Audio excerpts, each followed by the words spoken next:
খুবই ভয়ঙ্কর হয়। এই যে দেখেন সবাই মিলে একটু ঘুরতে আসছি, যে সবাই বন্ধু বান্ধব মিলে একটু ঘুরবো ফিরবো আড্ডা দেবো, একটু কচি কাঁচা চিংড়ি ভেংড়ি দেখবো।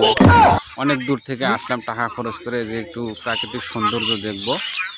এই যে ওরা দেখেন এমন কন্টেন্ট ক্রিয়েটর, ওরা সবসময় যেখানেই যায় শুধু ভিডিও নিয়ে ব্যস্ত। এই যে একজন দেখেন ভিডিও করতেছে।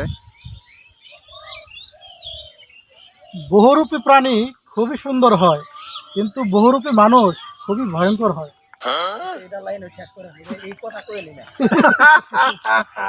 এই যে এই ছেলে দেখেন আর এক দল ভিডিও করতেছে। এই যে দেখতে পারতেছেন ওরা ওই ভিডিও নিয়েই ব্যস্ত।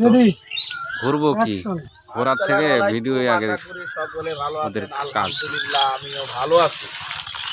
অনেকে 2000 3000 ফলোয়ারে কন্টেন্ট মনিটাইজ হয়ে গেছে, তারা আনন্দেতে খুব লাভ হইতেছে, কিন্তু লাভ হয় কোনো লাভ নাই। কারণ তারা, আমার মনে হয় না তারা এক বছরে $100 করতে পারবে।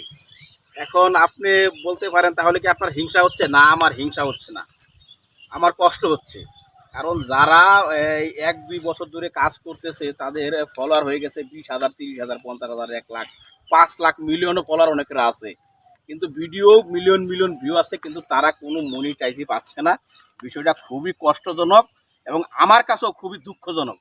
আর যারা আজকে 3 মাস 2 মাস 1 মাস ধরে কাজ করেছে তারা অ্যাভেলেবেল কন্টেন্ট মনিটাইজ পাচ্ছে, আদৌ কি তারা ইনকাম করতে পারবে? কখনোই না। তাহলে কেন তাদেরকে কন্টেন্ট মনিটাইজ দিচ্ছে বলেন? তাহলে এখানে একটা প্রশ্ন আছে। কন্টেন্ট মনিটাইজ তাদেরকে দেওয়ার একটাই কারণ, তারা নতুন এসেছে, তারা কিন্তু ভিডিও কিন্তু ভাইরাল হবে না। এখন ফেসবুকে তাদের কাছ থেকে টাকা হাতিয়ে নিতে পারবে। এখন যারা পুরাতন আছে তাদের তো ভিডিও ছাড়লে মিলিয়ন মিলিয়ন ভিউ হচ্ছে, এখন তারা যদি ভিডিও করে তাহলে ফেসবুকে তাদেরকে টাকা দিতে হবে। তখন আপনি আবার বলতে পারেন যে ফেসবুক টাকা দিলে ফেসবুকের সমস্যা কি? আসলে ফেসবুকে এখন বর্তমানে টাকা দেওয়া বন্ধই করে দিছে। ধরতে গেলে যারা বড় বড় কন্টেন্ট ক্রিয়েটর আছে তাদেরকে ইনকাম টোটালি বন্ধ। আগে মিলিয়নে দিত $30-35, এখন দেয় হলো মাত্র $7 থেকে $8। সামনে রিক্সা চালায়ও বাদ পাবে না এই কন্টেন্ট ক্রিয়েটররা। তাই বলতেছি, যারা নতুন কন্টেন্ট পেয়েছেন এত লাফায়ের না, লাফায়া লাভ নাই। এই কন্টেন্ট নিয়ে পড়ে থাকেন না, এর পাশাপাশি কিছু একটা করার চেষ্টা করেন। পুরান চাইলে বাতে পারে, এটা কিন্তু আমরা সবাই জানি, কিন্তু পুরান চাইলে বর্তমানে বাতে কিন্তু বাড়ত আছে না। তাই যারা নতুন কন্টেন্ট মনিটাইজ পেয়েছেন বেশি লাফায়েন না। সকলে ভালো থাকবেন, সবার জন্য ভালোবাসা। আজকে এই পর্যন্তই।